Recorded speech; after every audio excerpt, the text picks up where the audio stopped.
कमरे की जामिद खामोशी में उसकी कांपती आवाज गूंजी। आप मान जाए उनकी बात, जो वो चाहती है वैसा ही करें। आप मुझे। उसकी धार नुमा आवाज पर उसके अल्फाज दरमियान में ही रह गए। मेहरबानी करके अपनी बकवास बंद रखो।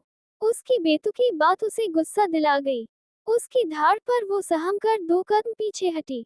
फिर हिम्मत मुजतमा करती हुई बोली, मुझे नहीं रहना आपके साथ, ये मेरी लाइफ है, मैं अपनी मर्जी से जीना चाहती हूँ। आपकी ये जोर जबरदस्ती अब नहीं चलेगी। वो भी चीखती हुई बोली। वो उसकी इतनी दीदा दिलेरी पर हैरान होता उसकी तरफ मुतवज्जह हुआ।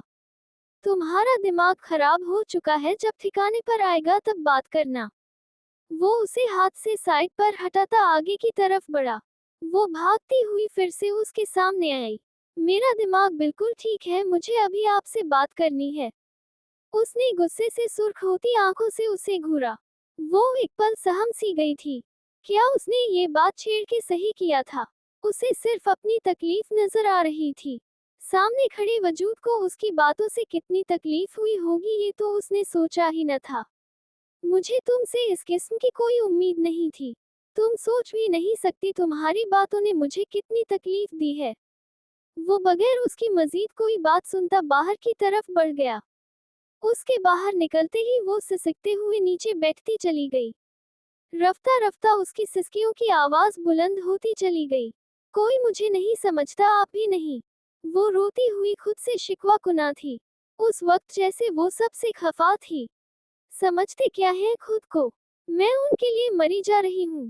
बिल्कुल। हफ्सा के लुकमा देने पर उसने बुरी तरह उसे घूरा। तुम मेरी दोस्त हो या उनकी? अपना मुंह बंद रख।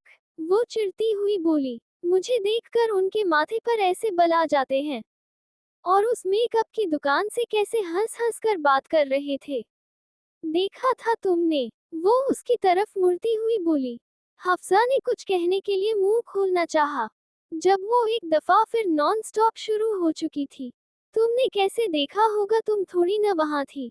तुम ही बताओ हफ्सा, क्या उन्हें मुझ जैसी खूबसूरत, कम उम्र, हयादार लड़की कहीं मिल सकती है? वो मसनूई आंसू साफ करती, भरपूर अदाकारी करती, उसकी हमदर्दी समेटने के चक्कर में थी। खैर, जितनी खूबियां तुम गिनवा चुकी हो, ये आज तक मुझे नजर नहीं आए, उन्हें क्या खाक नजर आएगी? हफ्सा की गोहर अफशानियां सुनकर उसका पारा चढ़ा। वो उसकी तरफ मुड़ती, एक धमाका उसकी कमर में रसीद कर चुकी थी। क्या मतलब है तुम्हारी, इस बात का बताना पसंद करोगी? उसकी घुड़ियों को देखती वो अपनी कमर सहलाती मासूमियत से बोली। मेरा मतलब है, बिल्कुल तुम्हारे जैसी इतनी खूबियों की मालिक लड़की उन्हें कहाँ मिलेगी? बिल्कुल, वो फखरिया गर्दन अकड़ा कर बोली। हफ्सा ने तासुफ से उसकी पीठ को घूरा। मोहब्बत की तिजारत में खसारा कौन देखेगा? समुंदर कौन देखेगा? किनारा कौन देखेगा? तुम्हें दिलकश बनाया है मेरी साहिर निगाहों ने।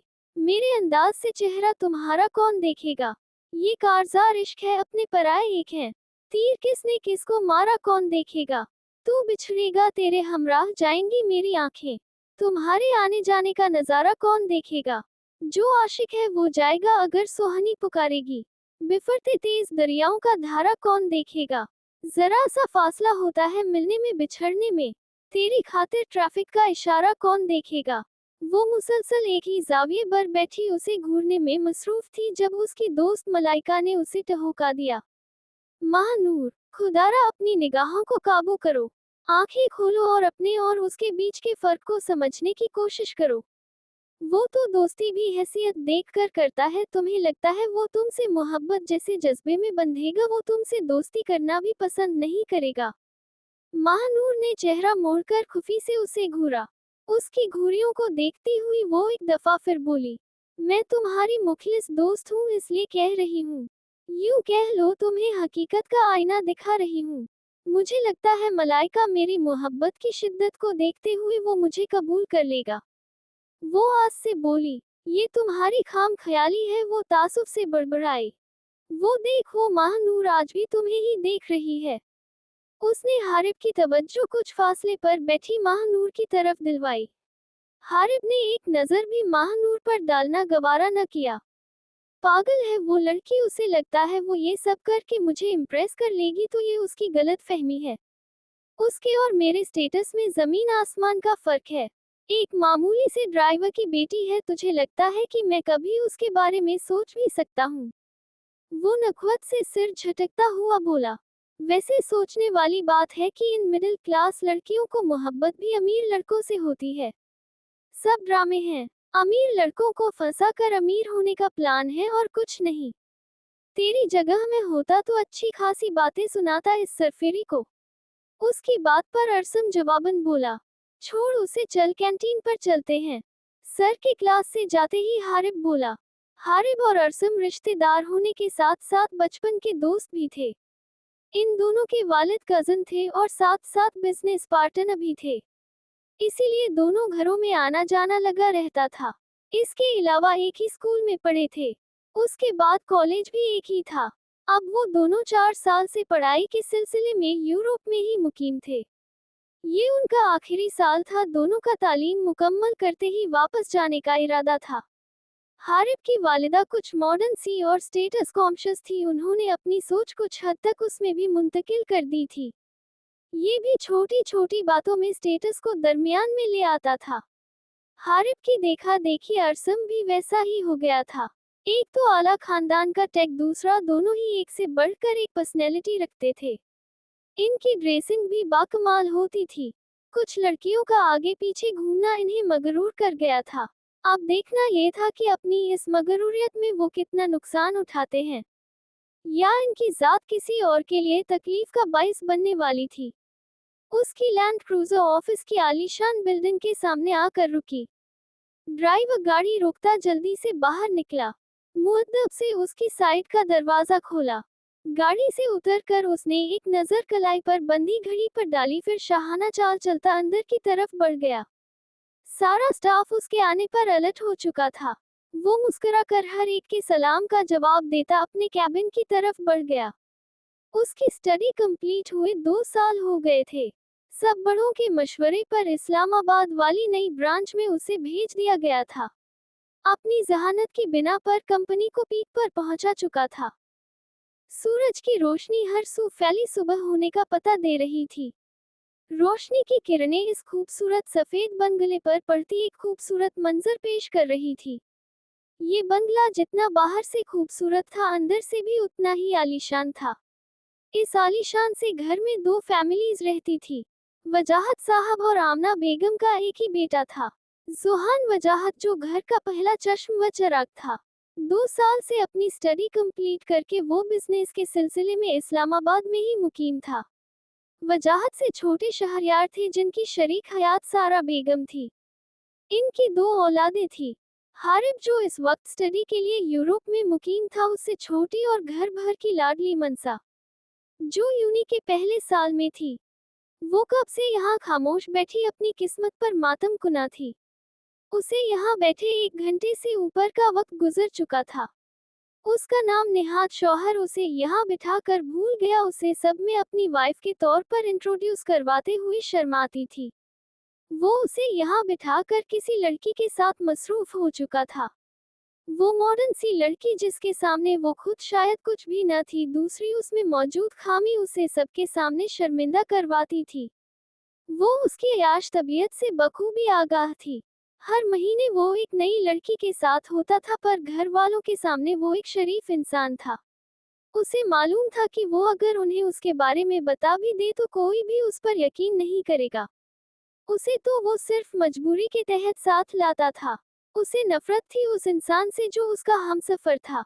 अब भी वो किसी नामहरम के साथ अपनी फितरत के मुताबिक ऐश में मसरूफ था। वो कितनी देर बाहों में बाहें डाले डांस फ्लोर पर एक दूसरे में मगन रहे। उसने करब से अपने महरम को किसी और के बाहों का हार बनते देखा। अब वो उसके नजदीक आता हुक्मी लहजे में बोला, चलो हम ऑलरेडी लेट हो चुके हैं। वो कहना तो चाहती थी कि तुम्हारी अयाशी के चक्कर में लेट हुए हैं, पर मसलहतन खामोश रही। उसने खामोशी से एक नजर उन दोनों पर डाली और आगे की तरफ बढ़ गई। उसने आकर फ्रंट सीट का दरवाजा खोलकर बैठना चाहा जब उसकी सर्द आवाज उसके कानों में टकराई, तुम पीछे बैठो। वो खामोशी से कार का पिछला दरवाजा खोलकर बैठ गई। उसने उन दोनों पर नजर डालना भी गवारा न किया। कबीर नियाजी उसका कजन और मनकूर था। इनके निकाह को 1 साल हो चुका था। रुखसती अभी उसकी पढ़ाई तक मुलतवी थी। इस शख्स से निकाह के बाद वो एक लम्हा भी खुश ना हो पाई थी। वो दोनों यूनी के ग्राउंड में बैठी थी जब उनमें से एक की आवाज गूंजी, तुम खुद पर जुल्म कर रही हो ये सब करके। वो शख्स तुम्हारे काबिल नहीं है। उसे यूं ही खामोश बैठा देख उसे तब चढ़ी। तो क्या करूं तू ही बता। अगर मैं इस रिश्ते को खत्म भी कर दूं तो मैं जानती हूँ ये चीज मेरे माँ बाप के लिए तकलीफ का बायस होगी। वो उदासी से बोली, फॉर गॉड सेक मुसफरा, तुम ये सब करके क्या साबित करना चाहती हो कि तुम बहुत महान हो। ये सरासर बेवकूफ़ी है पागल लड़की। मुझे तो वो इंसान जहर से भी बुरा लगता है। दिल करता है वो सामने हो तो उसका गला दबा दूं। वो गुस्से से दांत कचकचाती हुई बोली, तुम अपने बारे में क्या कहोगी। मुसफरा उसकी बातों पर जवाबन बोली। उसकी बात पर उसके चेहरे का रंग बदला जिसे वो महारत से छुपा गई। मेरा मामला इससे बहुत अलग है। उसे तुम बीच में मत घसीटो। हम तुम्हारे बारे में बात कर रहे हैं न कि मेरे बारे में। छोड़ो इन सब बातों को आयरा, मैंने अपना मामला अल्लाह पर छोड़ दिया है, वो बेहतर संभाल लेगा। उसकी बात पर आयरा खामोश हो गई। उसे कैसे समझाती कि खुद भी कोई कदम उठाना पड़ता है। उसने नोट्स बनाती मलाइका को पुकारा था। मलाइका ने सिर उठाकर संजीदगी से उसे देखा था। उसने गहरा सांस भरकर पेंसिल नीचे रखी और पूरी तरह उसकी तरफ मुतवज्जह हुई। वो जो उसे मुखातब करके खुद होंठ काट रही थी। क्या बात है महानूर। उसने महानूर के हाथों को अपने हाथों में कैद किया। मलाइका, ये हमारा लास्ट सेमेस्टर है, उसके बाद वो चला जाएगा और शायद मैं फिर कभी उसे देख भी न पाऊं। वो होंठ काटती हुई बोली, देखो नूर, मैं तुम्हें 1000 दफा मना कर चुकी हूँ। एक दफा फिर कहूंगी कि उस खबती इंसान का पीछा छोड़ दो। वो कभी तुम्हारे जज्बात की कद्र नहीं करेगा। पर तुमने पहले कभी मेरी बात मानी है जो अब मानोगी। अब बताओ क्या चल रहा है तुम्हारे दिमाग में। मैं चाहती हूँ कि मैं एक बार उसे अपने जज्बात से आगाह कर दूँ। मैं खुद को एक मौका देना चाहती हूँ।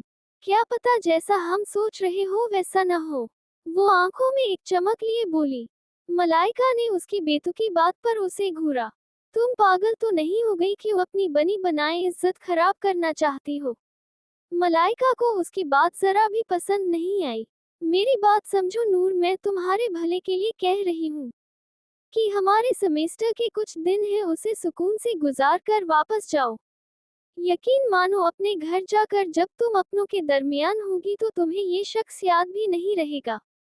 ये सिर्फ तुम्हारी वक्ती अट्रैक्शन है जिसे तुमने अपने सिर पर सवार कर रखा है। तुम नहीं समझोगी मलाइका, पर जाने से पहले मैं एक बार उससे जरूर बात करूंगी। वो जैसे उसकी बात सुन ही नहीं रही थी। मलाइका ने तासुफ से नफी में सिर हिलाया, जैसे कहना चाहती हो कि इस लड़की का कुछ नहीं हो सकता। वो घर वालों से शदीद नाराज था। उसे उनकी ये बात जरा पसंद नहीं आई थी कि वो अपना फैसला उस पर थोपना चाहते थे। वो उनसे खफा होकर आया था। इसी वजह से उसे 4 साल हो गए थे, वो एक दफा भी वापस नहीं गया था। 4 साल हो गए थे, उसके बाप ने उससे बात करना भी गवारा नहीं किया। वजह थी वो लड़की जो शायद उन्हें अपने बेटे से भी अजीज थी। उसकी माँ का कई बार फोन आ चुका था, वो हर दफा उसे वापस आने का कहती थी, वो बारहा उन्हें टालता आया था। अब उसे ये मुश्किल लग रहा था, पर उसकी भी जिद थी। जब तक उसका बाप उसकी बात मान नहीं लेता उसका भी वापस जाने का कोई इरादा न था। इस सब की वजह तुम हो। अगर तुम चाहती तो सब ठीक हो सकता था, पर नहीं। तुम क्यों सोचोगी इन सब के बारे में। तुम तो वहाँ सुकून से हो अपनों के दरमियान। यहाँ सबसे दूर तो मैं हूँ। वो नफरत से बड़बड़ाया। वो अनहिमाक से कल वाले टेस्ट की तैयारी में मसरूफ थी। जब किसी ने उसके रूम का दरवाजा खटखटाया, उसने सिर उठाकर आने वाले को देखा। ताई जान, आइए न। उन्हें वही दरवाजे में खड़ा देख वो किताब बंद करती हुई बोली। वो चलती हुई उसके पास बेड पर बैठ गई। क्या कर रही थी मेरी बेटी। कुछ नहीं, कल टेस्ट था वही रेडी कर रही थी। वो मोहब्बत से उसका चेहरा तकती हुई बोली। 4 साल में वो कितना बदल चुकी थी। हमेशा चहचहाने वाली अब बात भी सोच कर करती थी। वो अपने खोल में सिमट कर रह गई थी। ये सब सिर्फ उसके बेटे की बदौलत था। पर वो क्या करती, वो माँ थी, कैसे अपने बेटे से और दूर रह सकती थी। वो भी ऐसा नाराज होकर गया था कि 4 साल गुजर गए थे, उसने चेहरा भी नहीं दिखाया। ताई जान कोई काम था। वो कुछ देर इनके बोलने का इंतजार करती रही, पर उन्हें गहरी सोच में डूबा देखकर वो उन्हें मुखातब कर बैठी। वो चौंक कर उसकी तरफ मुतवज्जह हुई। उसके दोनों हाथों को अपने हाथों में कैद करती हुई बोली, आज मैं तुमसे कुछ मांगने आई हूँ। उसने सवालिया निगाहों से उनकी तरफ देखा। शायद तुम्हें लगे कि मैं कितनी खुदगर्ज हूँ, लेकिन तुम एक सेकंड के लिए खुद को मेरी जगह रख कर देखो कि उस माँ का क्या हाल होगा जिसने 4 साल से अपने बेटे को देखा तक नहीं है। बस उसे वापस आने की इजाजत दे दो। पर मैंने न ही कभी उन्हें यहाँ से जाने का कहा है और न ही वापस आने से रोका है। वो अपने लर्जते लहजे पर बमुश्किल काबू पाते हुए बोली, मैं जानती हूँ मेरी बेटी बहुत अच्छी है, पर तुम्हारे बड़े पापा को ये लगता है कि तुम्हें दुख होगा अगर वो वापस आएगा।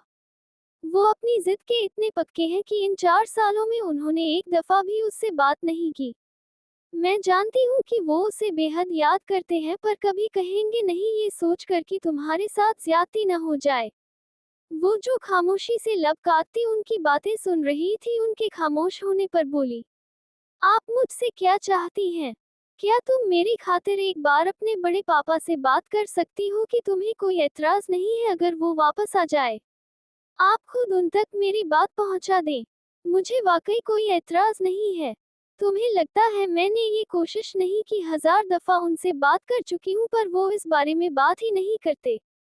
अगर तुम खुद बात करोगी तो ही वो मानेंगे। वो मिन्नत भरे लहजे में बोली, आप फिक्र मत करें ताई जान, मैं बड़े पापा से बात कर लूंगी।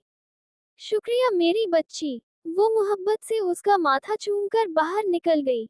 वो जो कब से जब्त किए बैठी थी, उनके जाते ही एक आवारा आंसू गाल पर बह गया, फिर तो जैसे आंखों में समुंदर उतर आया, जिसे उसने रोकने की जरा भी कोशिश नहीं की। इन सब में ताई जान का भी कोई कसूर नहीं था। वो कितनी देर अपने बेटे से दूर रह सकती थी? उसे वाकई उनसे हमदर्दी थी। अब वो और अपनी वजह से उन्हें उनके बेटे से दूर नहीं रख सकती थी। उसने आज ही बड़े पापा से इस बारे में बात करने का सोचा। हफ्सा, उसने मसरत से उसे पुकारा। हाँ बोलो मनसा, मैं सुन रही हूँ। फोन के दूसरी तरफ से वो मसरूफ सी बोली। हफ्सा, पहले मेरी बात सुनो, जो भी काम करना है बाद में करना। वो झुंझलाती हुई बोली। बोलो यार, तुम्हें ही सुन रही हूँ। वो पूरी तरह से उसकी मुतवज्जह हुई। हफ्सा, मैं बहुत खुश हूँ यार, वो वापस आ रहे हैं आज। अभी माम और ताई जी की बात सुन कर आई हूँ। हाय, मुझसे तो वेट ही नहीं हो रहा। वो बेड पर गिरती हुई बोली। पागल, अभी इतनी खुश हो रही हो, जब वो तुम्हें डांटेंगे फिर तुम ही उनकी शिकायत लगाओगी। हफ्सा जवाबन बोली। हाँ तो और क्या करूँ, हर वक्त मुझे डांटते रहते हैं। मनसा ये मत करो, मनसा तमीज करो, मनसा ये, मनसा वो मुंह बनाती हुई बोली। हफ्सा उसके शिकायती अंदाज पर कहा लगा गई। बस यही बताने के लिए फोन किया था, तुम्हें पता तो है जब तक तुमसे शेयर न कर लूं मुझे चैन नहीं आता। चलो बाय, फोन रखो, मुझे बहुत से काम हैं। ओके बाय, हफ्सा फोन रखती हुई बोली। वो स्टडी रूम में बैठे किसी फाइल को स्टडी करने में मसरूफ थे। बड़े पापा, मैं आ जाऊं? वो दरवाजे पर इजाजत मिलने के इंतजार में खड़ी थी। आ जाओ बच्चे। उन्होंने फाइल टेबल पर रखते उसे अंदर आने की इजाजत दी। बड़े पापा, आपकी चाय। उसने हाथ में पकड़ा चाय का कप उनकी जानिब बढ़ाया। अरे ये तो हम आपकी ताई जान से कहकर आए थे, उन्होंने आपको भेज दिया। वो शफकत से बोले। नहीं, हमें आपसे कुछ बात करनी थी, हमने ही इनसे कहा था कि हम ले जाते हैं। वो अंगलियां मरोड़ते हुए बोली। बैठो ना बच्चे, खड़ी क्यों हो? जी बड़े पापा। वो कंफ्यूज थी कि बात कैसे शुरू करें। उसे कंफ्यूज देखकर वो खुद ही बोल पड़े। क्या बात करनी थी हमारी बेटी को? बड़े पापा, हम चाहते हैं आप हमारी बात से मना मत करें। वो ताई जान चाहती है कि आप उन्हें वापस बुला लें। वो उसका नाम लिए बगैर बोली। बेटा, हम आपकी ताई को समझा लेंगे, आप इस बात की टेंशन मत लें। नहीं बड़े पापा, आप उन्हें वापस बुला लें। ये हम भी चाहते हैं। आप कितनी देर यूं उसे रोक सकते हैं? होगा वही जो वो चाहते हैं। और मैं खुद किसी जबरदस्ती के रिश्ते की कायल नहीं हूँ। मैं जानती हूँ आप मेरा बुरा नहीं सोचते, पर जो मेरी किस्मत में होगा वो मुझे हर सूरत मिलकर रहेगा। आप मेरी बात मानकर उन्हें वापस बुला लें। मैं नहीं चाहती मेरी वजह से एक माँ अपने बेटे से दूर रहे। ये तो ताईजान के साथ ज्यादती होगी, उनका इस सब में क्या कसूर है? ऑलरेडी वो बहुत हर्ट हो चुकी है, अब और नहीं मानेंगे ना आप मेरी बात? वो उम्मीद से उनकी तरफ देखती हुई बोली। वो नहीं चाहती थी उसकी वजह से किसी को तकलीफ मिले। यूं अचानक आपने ये फैसला कैसे कर लिया? वो गौर से उसकी तरफ देखते हुए बोले। अचानक नहीं किया, मैं तो कब से चाहती थी आपसे बात करना, मुझे एहसास था कि सब तकलीफ में हैं। कभी हिम्मत नहीं हुई, आज हिम्मत करके आ ही गई। हमारी बेटी बड़े बड़े फैसले लेने लगी है, बड़ी समझदार हो गई है। काश वो नालायक भी आपकी कद्र करता। पर अब हम दुआ करेंगे कि आप जहाँ भी रहे खुश रहे। हमने तो ये फैसला बस इसीलिए किया था ताकि हमेशा के लिए आपको अपने पास रोक सकें। उनकी बातों पर उसका चेहरा बिल्कुल सपाट हो गया, जैसे उस इंसान के साथ उसका कोई सरोकार ही न हो। बड़े पापा हम जाएं? वो बमुश्किल बोली। हाँ बच्चे जाओ, वो इजाजत देते हुए बोले। वो खामोशी से उठकर अपने कमरे की तरफ बढ़ गई। उन्होंने गौर से उसकी पुश्त को देखा। बरकुरदार, अब लगता है तुमसे भी बात करनी होगी। वो गायबाना अपने बेटे से मुखातब थे। अगर वो खुद जिद के पक्के थे तो वो भी उन पर ही गया था।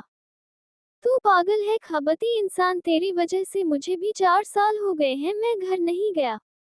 उसने घूरकर उसे देखा जो इंतहा का जिद्दी था। तो मैंने तुझे कब रोका? मैं तो तुझे हर छुट्टियों पर कहता था कि तू एक चक्कर पाकिस्तान का लगा ले, अपने घर वालों से मिला। वो जवाबन धीमे लहजे में बोला। तुझे पता है मैं तेरे बगैर नहीं जाऊंगा। कभी अकेले कोई काम किया है जो अब तुझे छोड़कर चला जाऊं? मैं तुझे बता रहा हूँ कि मैं एग्जाम के बाद की टिकट करवा रहा हूँ। हम वापस चल रहे हैं। वो वार्निंग देने वाले लहजे में बोला। तू नाराज अपने घर वालों से है, पूरे पाकिस्तान से नहीं। जो रूठी महबूबा बनकर नना की तकरार कर रहा है। तू जो भी कह ले, मैंने खुद से वादा किया था कि जब तक पापा मुझे खुद आने के लिए नहीं कहेंगे तब तक मैं पाकिस्तान नहीं जाऊंगा। पागल इंसान, अंकल पूरी जिंदगी न बुलाएं तो पूरी जिंदगी इधर ही बैठा रहेगा। अगर वो तुझे कॉल नहीं कर रहे तो तू ही कर ले, पर नहीं, यहाँ एक शेर है तो दूसरा सवा शेर। कोई एक ही झुक जाओ। मेरी गलती होती तो 10 दफा झुक जाता, पर मुझे नहीं लगता कि मैं गलत हूँ। अब इंसान को अपनी जिंदगी के फैसले लेने का भी राइट नहीं। वो संजीदगी से बोला। ब्रो, मेरी कल वाली बात पर गौर किया? क्या कहता, फिर करवा लूं पाकिस्तान की टिकट कंफर्म? वो धूप से उसके साथ सोफे पर आकर बैठा। वो जो ना जाने किन सोचों में गुम था, उसके करीब बैठने पर चौंक कर उसकी तरफ मुतवज्जह हुआ। अभी वो उसके जवाब में कुछ कहता जब उसका मोबाइल रिंग हुआ। उसने हैरानी से फोन की स्क्रीन को देखा जहां डेड कॉलिंग लिखा जगमगा रहा था। उसने एक भी मिनट जाया किए बिना कॉल पिक की। दूसरी जानिब कुछ देर खामोशी के बाद उसका नाम पुकारा गया। कैसे हो? मोहब्बत से लबरेज लहजे में पूछा। जो भी था, वो जितनी भी नाराजगी जाहिर करते थे तो था वो उनका लाडला बेटा। ये वो खुद ही जानते थे कि इतने साल कैसे उन्होंने खुद को उसके मामले में बेपरवाह जाहिर किया था। ठीक हूँ, आप कैसे हैं? घर में सब कैसे हैं? इतने सालों बाद यूं बात करने में झिझक महसूस हो रही थी। कहाँ वो उसके बाप होने से पहले उसके बेस्ट फ्रेंड थे। वो अपनी हर बात बचपन से उनसे ही शेयर करता आया था। और कहाँ अब उनके दरमियान एक खलिश सी आ गई थी। सब ठीक है बरकुरदार, तुम्हारी माँ तुम्हें बहुत याद करती है। तुम वापस आ रहे हो अपनी पढ़ाई मुकम्मल होने के बाद? वो हुक्मी लहजे में बोले। सच में आप चाहते हैं मैं वापस आ जाऊं? उन्होंने महज हुंकार भरा। आपको मेरी शर्त तो याद होगी। क्या वो भी मंजूर है आपको? बिल्कुल मंजूर है, क्योंकि अब हम समझ चुके हैं कि जबरदस्ती के रिश्ते कभी परवान नहीं चढ़ते। इसलिए हमने फैसला कर लिया है, आपके वापस आते ही मैं तुम दोनों की राय से ही इस रिश्ते का इख्तिताम करूंगा। क्योंकि मैं जान चुका हूँ इन सब में तो दोनों के साथ ज्यादती हुई है। शुक्रिया डैड मुझे समझने के लिए, और मैं वादा करता हूँ सेमेस्टर खत्म होते ही वापस आ जाऊंगा। वो अपनी बात के पूरे होने पर बेहद मसरूर नजर आ रहा था। वो कॉल बंद होते ही उसकी तरफ मुड़ा जो कब से इशारों से उससे मामला जानने की कोशिश कर रहा था। कंफर्म करवा ले सीट। वो उसकी तरफ मुड़ता मजे से सोफे पर गिरने वाले अंदाज में बैठा। सच, वो खुशी से चिल्लाया। वो दोनों उसे अकेले खड़ा देखकर उसके पास आ गई। समिया ने नफरत से उसे देखा था। हमेशा उस सामने खड़े वजूद को उस पर फौकियत दी गई। वो पूरे खानदान में सबसे हसीन लड़की के नाम से मशहूर थी। फिर भी उसे हमेशा इस लड़की के नाम से ताने मिलते थे। कहने को तो समिया उसकी कजन थी, उसकी फुप्पो की बेटी, पर उसे ये लड़की जहर लगती थी। हर कोई इसी की तारीफें करता था, ऐसा क्या था इसमें। सच बड़े अफसोस की बात है कि तुम सब कजनों में खड़ी कहीं दब सी जाती हो। वैसे तुम्हें अपनी छोटी हाइट पर दुख तो होता होगा। मजे की बात बताऊं, खानदान का कोई लड़का तुमसे शादी करना तो दूर इस बारे में सोचेगा भी नहीं। भाई अब हर किसी को राइट है एक मुकम्मल लाइफ पार्टनर ढूंढने का। उसकी बातें सुनकर वो तैश में आकर चिल्लाई। तुम्हें क्या तकलीफ है कोई मुझे पसंद करे या ना? तुम अपने काम से काम रखो। उसने साइड पर होकर निकलना चाहा, जब समिया एक दफा फिर उसकी राह में हाइल हुई। सच्ची बातें वैसे भी कम ही हजम होती हैं। बेचारे छोटे मामू तुम्हारे लिए रिश्ता ढूंढ कर ही बूढ़े हो जाएंगे। तरस आता है मामू पर। वो मसनूई अफसोस से बोली। समिया पीछे से आती चिंघाड़ती आवाज से उसका हलक खुश्क हुआ। क्या बकवास लगा रखी है, तुम्हें शर्म आती है कि नहीं जो ये बेफसूल की हाँक रही हो? तुम्हें कितनी बार कहा है कि तुम इससे दूर रहो। तुम्हें लास्ट टाइम वार्न कर रहा हूँ, अगर तुम अपनी इन ओछी हरकतों से बाज न आई तो बड़ों को तुम्हारी शिकायत कर दूंगा। जाओ यहाँ से अब। वो मुंह बनाती हुई वहां से चली गई। उसने समिया के साथ खड़ी उसकी बहन को आंखें दिखाई, वो फौरन 9-2-11 हुई। इसने उनसे निगाहें हटा के उस छोटे तूफान को देखा जो पूरा दिन घर में उधम मचाए रखती थी। ओ ये छोटे तूफान, तू क्यों रो रहा है? तू तो सबको रुला दे। वो उसकी आंखों में हल्की सी नमी देखकर मजाहिया अंदाज में बोला। चलो अंदर, सब वेट कर रहे होंगे। वो उसके कंधों पर हाथ जमाता हुआ बोला। आरू, कहाँ हो तुम? अपने नाम की पुकार पर उसका जहन माजी से लौटकर हाल में पहुंचा। मैं तुम्हें कभी मुआफ नहीं करूंगी। बेशक तुम्हें लौटकर आने की इजाजत दे दी है, वो भी सिर्फ ताई जान की वजह से। वो बेदर्दी से गाल रगड़ती हुई बोली। वो आज कितने महीनों बाद घर लौटा था, काम का इतना प्रेशर था कि उसे बिल्कुल फुर्सत न थी। अब भी वो अपनी बिजी रूटीन से वक्त निकाल के आया था। उसे पता था कि उसकी माँ उससे सख्त नाराज थी। कुछ ये भी वजह थी कि वो वापस आया था। वो जब से आया था आमना बेगम उससे खफा खफा थी। वो कब से इनको मनाने की कोशिश कर रहा था। मम्मा मेरी बात तो सुनिए। रहने दो जुहान, मैं जानती हूँ तुम्हारे पास आ जाके एक ही बहाना होगा कि काम बहुत था। वो खफकी से रुख मोड़ गई। मम्मा सीरियसली बहुत काम था, पर सिर्फ आपकी नाराजगी के डर से आया हूँ। वो उनके हाथ पकड़ता हुआ बोला। अच्छा चलिए बताए अब कैसे मानेंगी? वो मोहब्बत से माँ का चेहरा तकता हुआ बोला।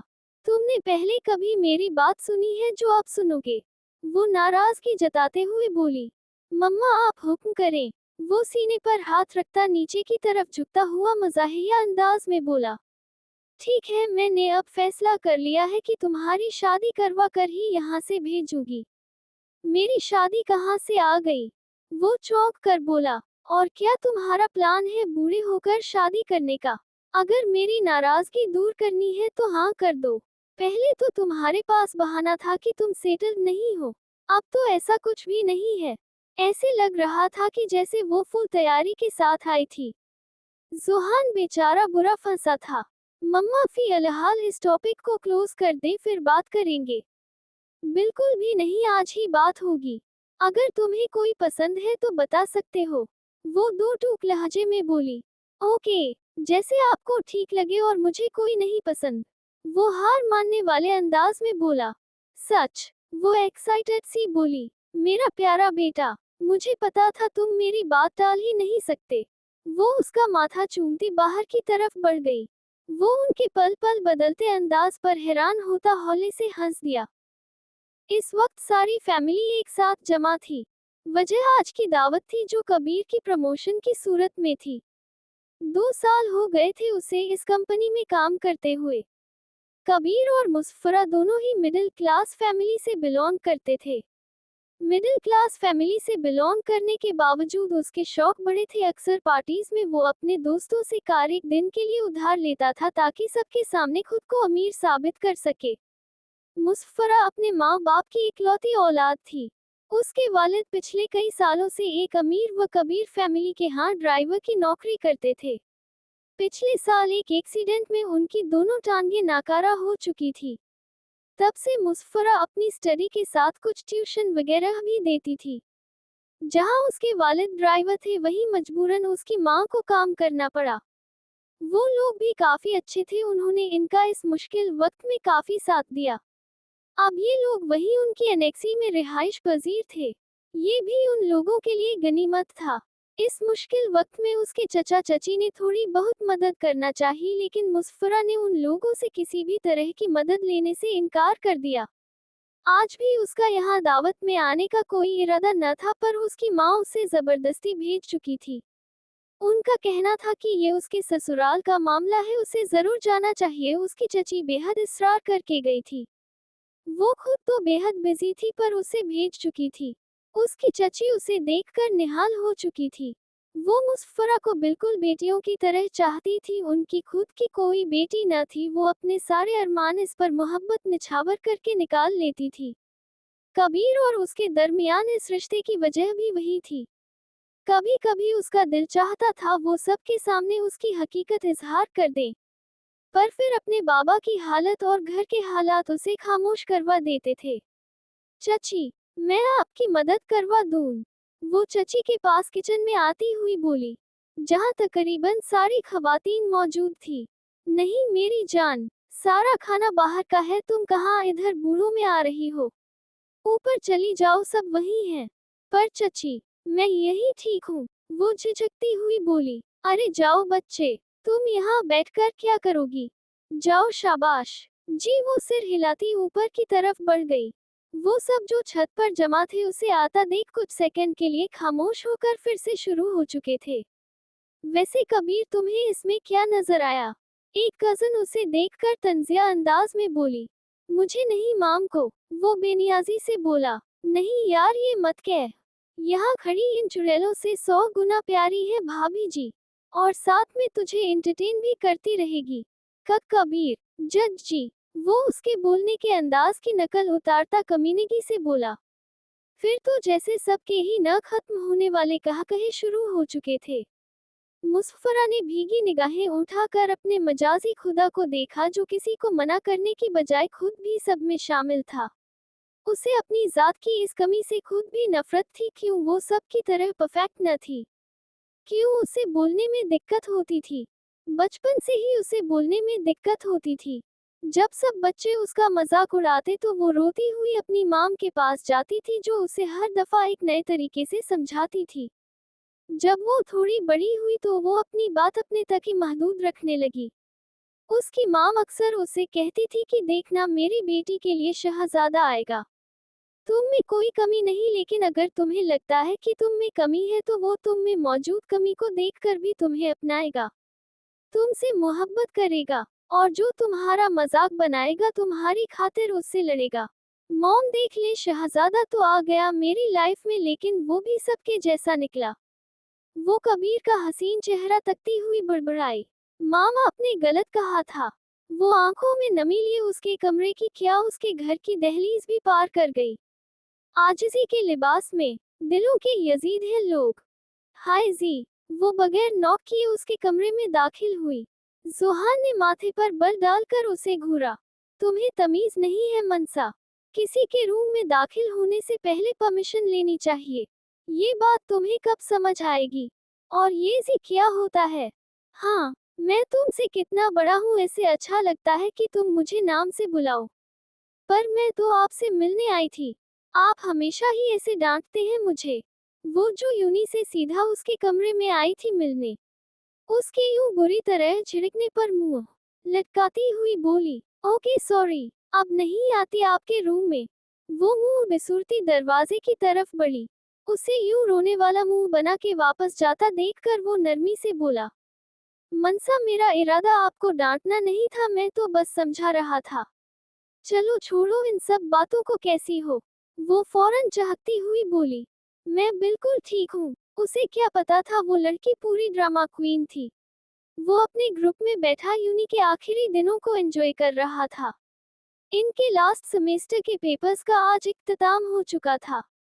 वो सब मुतमिन नजर आ रहे थे। शुक्र है आज इस आखिरी अजाब से भी जान छूटी। ये अली था जिसे पेपर्स खत्म होने की कुछ ज्यादा ही खुशी थी। और भाई फिर सबका क्या प्लान, कब जा रहे हैं सब वापस? बिलाल सबको अपनी तरफ मुतवज्जह करता अपना सवाल दाग चुका था। मैं और अरसम इस मंथ के लास्ट में जा रहे हैं, हारिब इत्मीनान से बोला। अभी वो मजीद कुछ कहता जब अपने पीछे से बारीक निस्वानी आवाज सुनाई दी। एक्सक्यूज मी, क्या मैं आपसे 2 मिनट बात कर सकती हूँ? वो निगाहें झुकाती धीमी आवाज में बोली। हारिब ने पीछे मुड़कर हैरानगी से इस लड़की की तरफ देखा जो इन 4 सालों में एक दफा भी उससे मुखातब नहीं हुई थी। हाँ, इस बात से वो बखूबी आगाह था कि वो क्लास के दौरान अक्सर उसकी तरफ ही देखती पाई जाती। आज ना जाने क्या सोचकर वो उसके करीब आकर उसे मुखातब भी कर बैठी। जी कहिए, मैं सुन रहा हूँ। वो अपनी हैरानगी पर काबू पाता उसकी तरफ मुतवज्जह हुआ। क्या आप अकेले में मुझसे बात कर सकते हैं? वो उसके दोस्तों की मौजूदगी में अंगुलियों को मरोड़ती हिचकिचाती हुई बोली। वो अपने दोस्तों को इशारा करता जरा फासले पर हो गया। उसने हिम्मत मुजतमा किए बोलना शुरू किया। जाने कब कैसे मुझे आप अच्छे लगने लगे। जब पहली दफा आपको देखा था शायद तब से ही आपको पसंद करने लगी। और ये पसंद कब मोहब्बत में बदली मैं नहीं जानती। बस इतना जानती हूँ आप मेरी जिंदगी में आने वाले पहले शख्स हैं और शायद आखिरी भी। वो आस भरी निगाहें उस पर टिकाते हुए बोली। दोस्तों, इस अहमक लड़की की बकवास सुनो, इसे मुझसे मोहब्बत है। लाइक सीरियसली, तुम्हारी औकात है मुझसे मोहब्बत करने की? वो तमसखुर से उसकी तरफ देखते हुए बोला। ये तुम मिडिल क्लास लड़कियां अच्छी हो, अपने कॉलेज यूनी के सबसे अमीर लड़के को फंसाने की कोशिश करती हो। होते होंगे वो अहमक लड़के जो तुम जैसियों के जाल में फंस जाते हैं, पर मुझे उन जैसा बेवकूफ मत समझो। उसकी धार नुमा आवाज पर वो सब उसकी तरफ मुतवज्जह हो गए। अरसम तो सही कहता है कि कैसे इन्हें मोहब्बत भी उस लड़के से होती है जिनका बैकग्राउंड स्ट्रांग हो। किसी अपने जैसे से मोहब्बत क्यों नहीं होती? वो जरा सा झुकता उसकी बहती आंखों में देखकर गुराया। महानूर ने बहती आंखों से उसे देखा था। उसे आंसू के पार सब धुंधलाता नजर आया, वो शख्स भी। वो उसे उसी की औकात बता रहा था। तुम्हारी औकात नहीं है हमसे बराबरी करने की। तुम जैसी लड़कियां मुझे जहर लगती हैं। वो यहाँ से भाग जाना चाहती थी पर उसे यूं महसूस हो रहा था जैसे उसके पैर मुंजमद हो गए हो। उसका एक एक लफ्ज उसके दिल में बर्छी की तरह कुभा था। वो इस शख्स की मोहब्बत से पहले इज्जत करती थी। इस लम्हे उसके दिल ने बेसाख्ता गवाही दी थी कि ये शख्स इज्जत के काबिल तो बिल्कुल भी नहीं है। I hate you. वो रोते हुए वहां से निकलती चली गई। वो जिसे एक सेकंड के लिए उससे हमदर्दी महसूस हुई, उसके जाते ही वो अपनी सोच पर लानत भेजता अपने दोस्तों की तरफ मुतवज्जह हुआ। वो फिर अपनी बातों में ऐसे मशगूल हो गए जैसे अभी 1 मिनट पहले कुछ हुआ ही न हो। कल तुम गई थी, फिर अपनी चची की तरफ आयरा किताबें समेटती उसकी तरफ मुतवज्जह हुई। उसकी बात पर मुस्फरा के चेहरे पर एक साया सा लहराया। कल वाला वाकया उसके दिमाग में गर्दिश करने लगा। हम गई थी, वो खोए खोए लहजे में गोया हुई। क्या हुआ मुस्फरा? क्या कल फिर तुम्हारे उस कजन ने कुछ कहा? उसके लहजे में कबीर के लिए गुस्सा था। उसकी हमदर्दी पाते ही मोती लड़ियों की सूरत में उसकी आंखों से बहने लगे। जो बात कल से वो दिल में दबाए बैठी थी, जैसे आयरा की जरा से हमदर्दी से फिर से अपनी तस्वीर याद करते आंखों ने भी एहतिजाज किया। मुस्फरा, तुम रो क्यों रही हो? मेरा दिल कर रहा है उस जलील इंसान का गला दबा दूं, जो बार बार तुम्हारी तकलीफ की वजह बनता है। उस इंसान से ज्यादा मुझे तुम पर गुस्सा है, उसकी हरकतें सबको बताती क्यों नहीं? अपने लिए कोई स्टेप लो। उसे यूं खुद पर हावी मत होने दो। वो उसे समझाने वाले अंदाज में बोली। आयरा, मैं उस शख्स से नफरत करती हूँ। नफरत शायद छोटा लफ्ज है मेरी नापसंदीदगी जाहिर करने के लिए। पूरी जिंदगी तो दूर की बात है, मैं एक लम्हा भी उसके साथ नहीं गुजारना चाहती। जब वो आसपास होता है मुझे यूं लगता है मेरी सांसें रुक रही हैं। आयरा जो बहुत गौर से उसकी बातें सुन रही थी उसके लहजे में वाज़ेह करब का महसूस कर सकती थी।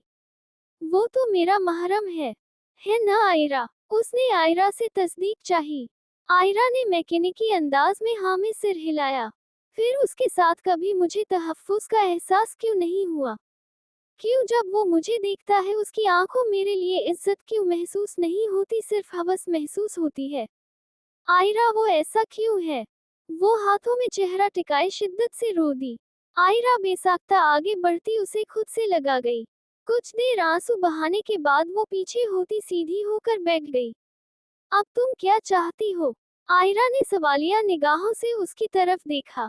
जो भी हो मैं उस शख्स के साथ नहीं रहूंगी। मैं कहीं जॉब कर लूंगी, कुछ भी कर लूंगी, पर उस इंसान की मेरी जिंदगी में कोई जगह नहीं। सब ठीक हो जाएगा, परेशान मत हो। वो उसके हाथ पर हाथ रखती हुई बोली। तुम मेरी छोड़ो, अपनी बताओ क्या फैसला किया तुमने? वो उसकी तवज्जो खुद से हटाती हुई बोली। उसने आयरा के चेहरे की तरफ देखा जो उसकी बात पर संजीदा हो चुका था। मैंने उसे वापस आने की इजाजत दे दी है। वो गहरा सांस भरती हुई बोली। सच? क्या पता सब ठीक हो जाए तुम दोनों के बीच। वो उसके लिए खुश होते हुए बोली। कभी नहीं। मैं अपनी तजलील करने वाले कभी मुआफ नहीं कर सकती। वो वापस तो आ रहा पर मेरी जिंदगी में हरगिज नहीं। और शायद तुम भूल रही हो उसकी शर्त। वो इस्तेहज़ाया अंदाज में बोली। हम दोनों एक दूसरे के लिए नहीं बने। कहाँ वो और कहाँ मैं? उसकी निगाहों में मेरी कोई औकात नहीं। अपनी औकात उसकी निगाहों में मुझे उसी रोज ही समझ आ गई थी जब उसकी वो शर्त सुनी थी। वो जैसे फिर से 3 साल पीछे जा चुकी थी। 3 साल कबल वो चाय लेकर स्टडी में दाखिल होने वाली थी, जब बड़े पापा और उसके बाबा दोनों फोन पर किसी से महव कलाम थे। फोन स्पीकर पर था। उसने हैंडल पर हाथ रखकर दरवाजा खोलना चाहा जब फोन से आने वाली आवाज ने उसे मुंजमद कर दिया। डैडी, आप समझ क्यों नहीं रहे? मैं उस लड़की के साथ बिल्कुल भी खुश नहीं रह सकता। मेरी अपने शरीक सफर को लेकर जो डिमांड है वो उस पर पूरा नहीं उतरती। आप नाइंसाफी मत करें, मुझे सिर्फ उसकी हाइट से नहीं हर चीज से मसला है। उसका वो जाहिलों वाला हुलिया, आप कहीं से भी कह सकते हैं कि वो किसी हाई क्लास से बिलोंग करती है। वो कभी भी मेरे मेयार पर पूरा नहीं उतर सकती। बाहर खड़ा वजूद एक बार फिर अपने लिए उसके मुंह से ऐसे अल्फाज सुनकर तकलीफ से दो चार हुआ था। बकवास बंद करो अपनी, वो धारते हुए बोले। अपने बेटे की बकवास पर वो छोटे भाई के सामने शर्मिंदा से हो गए।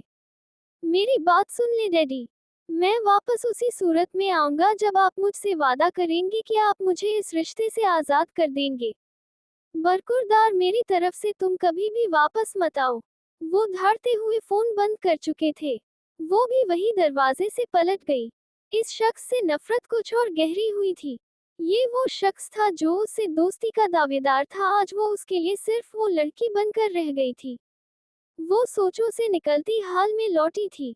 मुझे फर्क नहीं पड़ता वो शख्स मेरे बारे में क्या सोचता है, 1% भी नहीं। मेरे इर्द गिर्द इतने सारे इतने मुखलिस रिश्ते मौजूद हैं, मैं पागल थोड़ी हूँ जो उस एक शख्स की बातों को दिल से लगा कर बैठ जाऊं।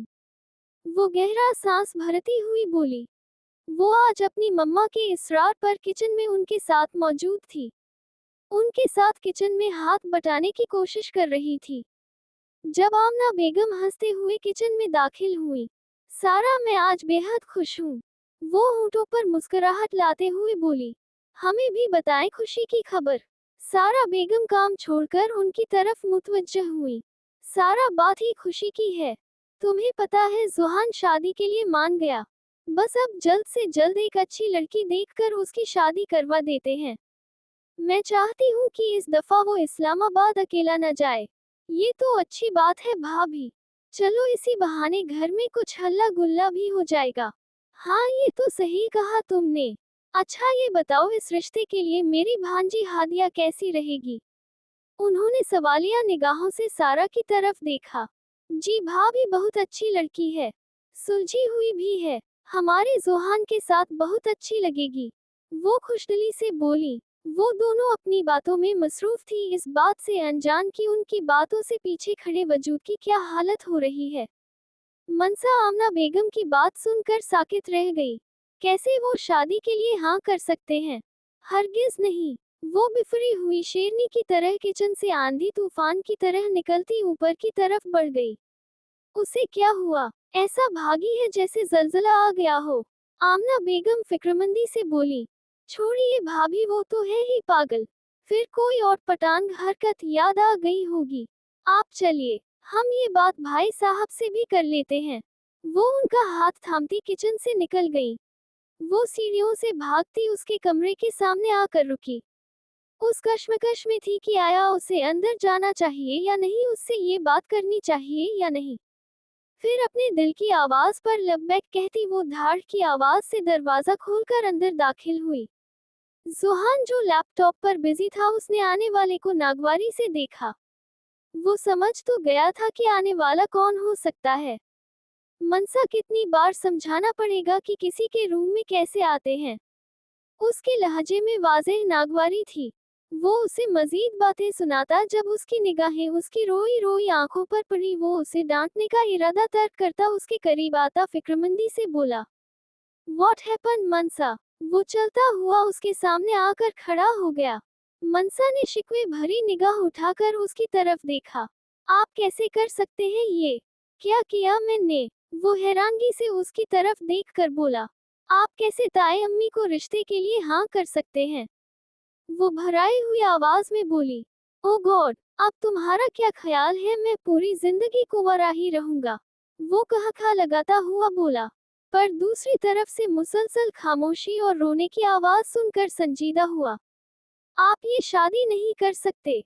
वो रोते हुए बोली। वजह बताओ, मैं क्यों ये शादी नहीं कर सकता? वो उसका अंदाज देखकर ठिठका, लेकिन फिर भी अपने लहजे को नॉर्मल करता हुआ गोया हुआ। क्योंकि आप सिर्फ मेरे हैं। आप किसी और के बारे में सोच भी कैसे सकते हैं? वो दो कदम उसके करीब आती उसकी आंखों में देखती बराह रास्त बोली, क्या मतलब है इस बकवास का? तहम्मुल का मुजाहरा करने के बावजूद उसकी आवाज बुलंद हो गई। उसकी आंखों में वो अपने लिए गुस्सा देख सकती थी, उसके बावजूद वो खामोश न रही।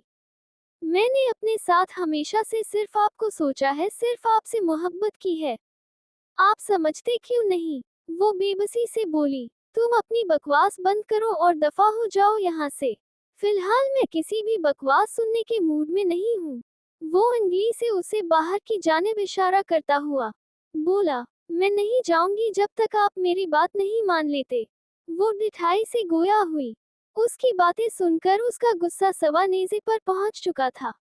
मुझे शर्म आ रही है ये सोचते हुए जिसे हमेशा मैंने अपनी छोटी बहन समझा, वो कभी आकर यूं मेरे सामने खड़े होकर ये बातें भी कर सकती। इससे पहले मैं कुछ गलत कर जाऊं, चली जाओ यहाँ से और ये खुराफात भी अपने दिमाग से निकाल दो। उसे टस से मज न होते देख सुहान उसे खींचकर दरवाजे के पास ले गया। तुम ये समझ लो, इन सब के बाद मेरे दिल में तुम्हारे लिए जो इज्जत थी, जो मान था, वो सब खत्म हो चुका है। वो उसे कमरे से निकाल कर दरवाजा बंद कर चुका था। वो उसे कमरे से निकाल कर खुद सिर पकड़ कर बैठ गया। उसने तो कभी उसे खुद से घुलने मिलने भी न दिया था, फिर कहाँ पर उससे गलती हो गई जो वो ऐसी खुराफात दिमाग में पाल कर बैठ गई। अगर उसने घर वालों से उसके बारे में बात कर ली तो वो क्या सोचेंगे इस बारे में?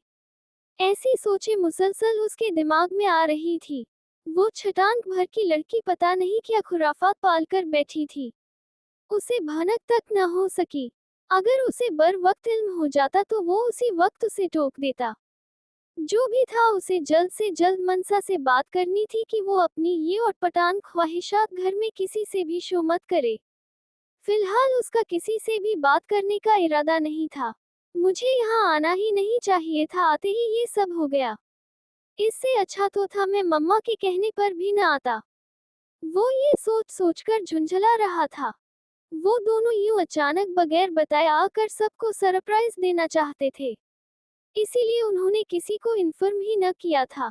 दोनों ने 4 साल के बाद पाकिस्तान की सरजमीन पर कदम रखा था। दोनों की दोस्ती मिसाली थी। तभी अरसम की अपने घर वालों की नाराजगी की वजह से हारिब भी अकेले पाकिस्तान न आया। अरसम के हजारों दफा कहने के बावजूद वो न माना। कैसा फील हो रहा है वापस आकर? अरसम ने मुस्कुराते हुए उसकी तरफ देखा।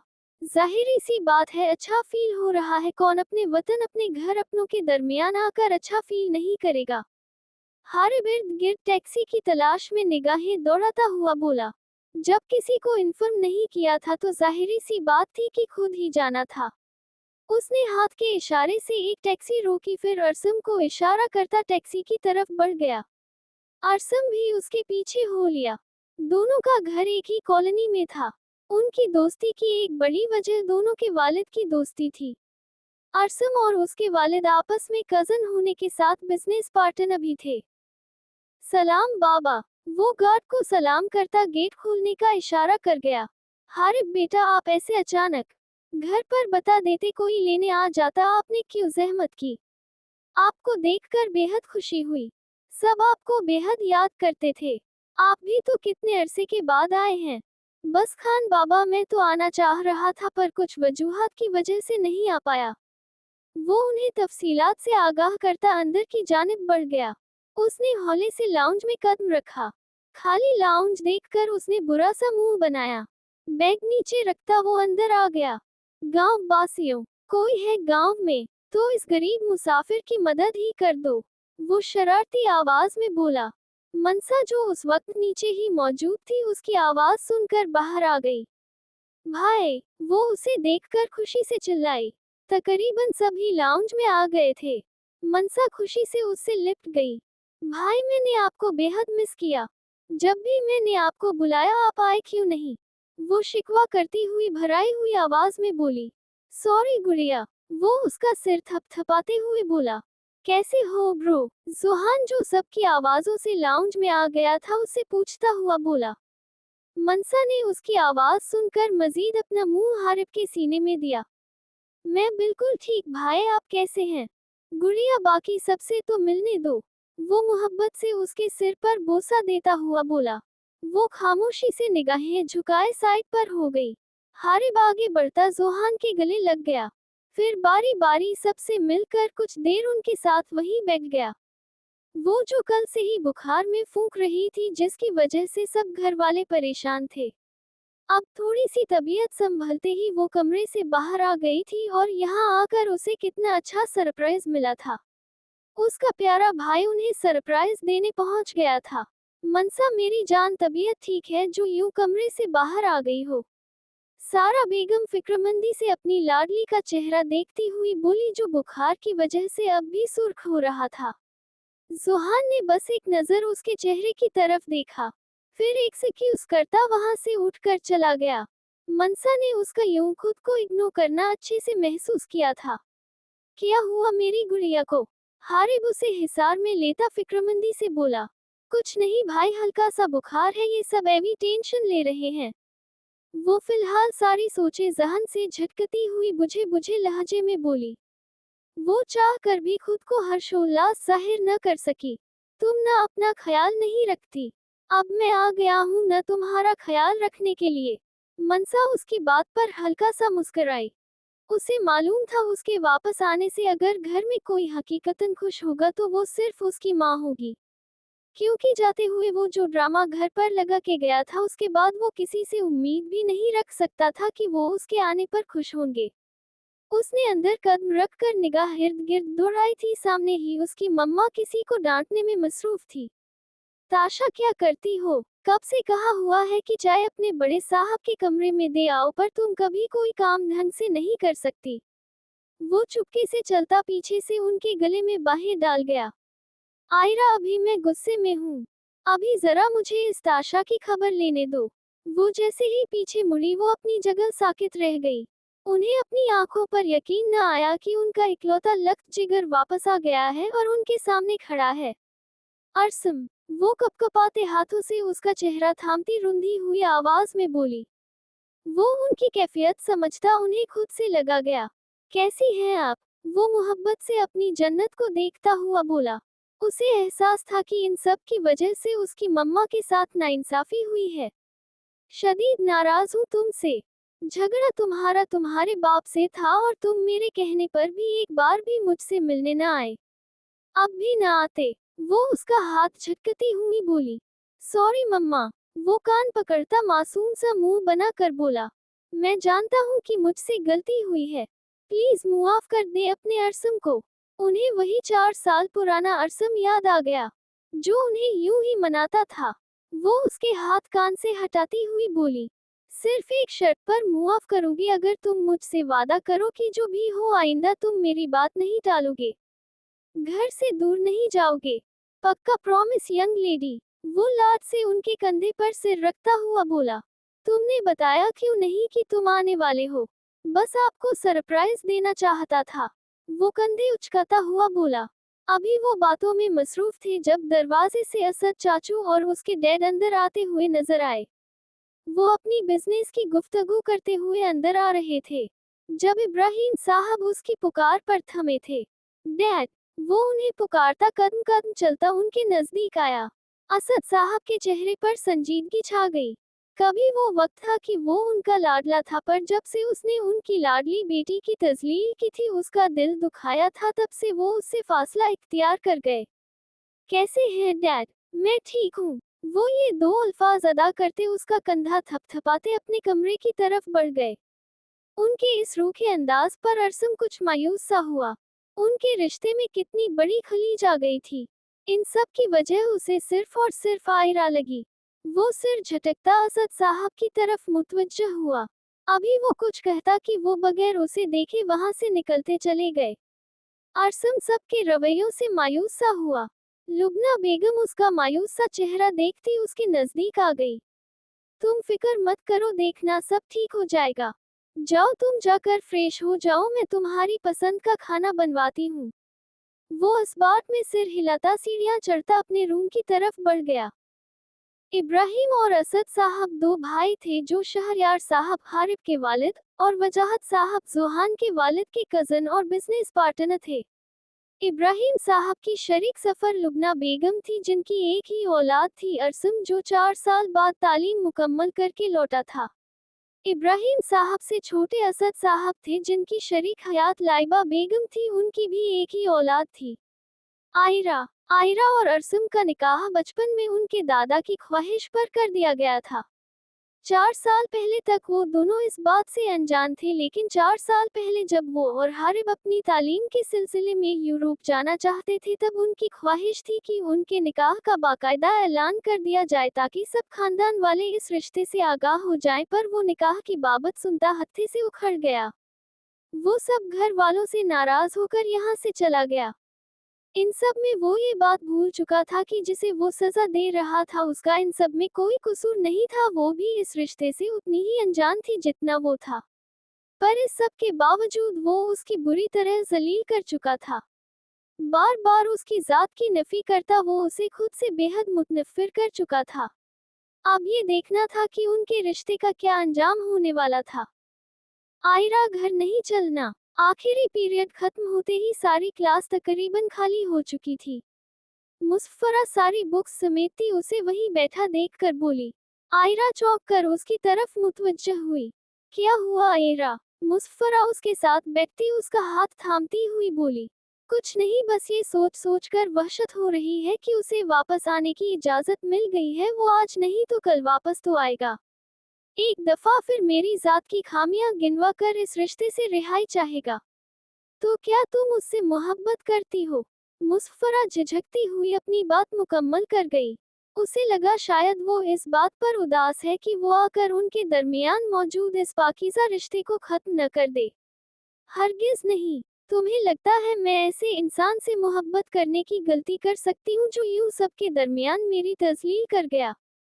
बस मुझे उस इंसान से नफरत है, बेतहाशा नफरत। मैं कभी उसे अपने दिल में जगह देने का सोच भी नहीं सकती। वो लहजे में उस इंसान के लिए नफरत समोए बोली। वो यूनी से थकी हारी घर में दाखिल हुई। उसे मालूम था कि इस वक्त उसकी मम्मा घर नहीं होंगी। उसने एक नजर अपने बाबा के कमरे की तरफ देखा। ये इत्मीनान कर लेने के बाद कि वो सो गए हैं, वो खामोशी से दरवाजा बंद करती बाहर आ गई। जब उसे दरवाजा खुलने की आवाज आई, उसे हैरानी हुई कि उसकी मम्मा जल्द वापस आ गई। वो यही सोचती हुई दरवाजे की तरफ बढ़ी जब सामने ही कोई अनजान शख्स बड़े धड़ल्ले से दरवाजा खोलते अंदर दाखिल हो रहा था। जब पीछे से उसकी मम्मा की आवाज आई, आने वाला शख्स उनकी तरफ मुतवज्जह हो चुका था। वो खामोशी से अंदर की तरफ बढ़ गई।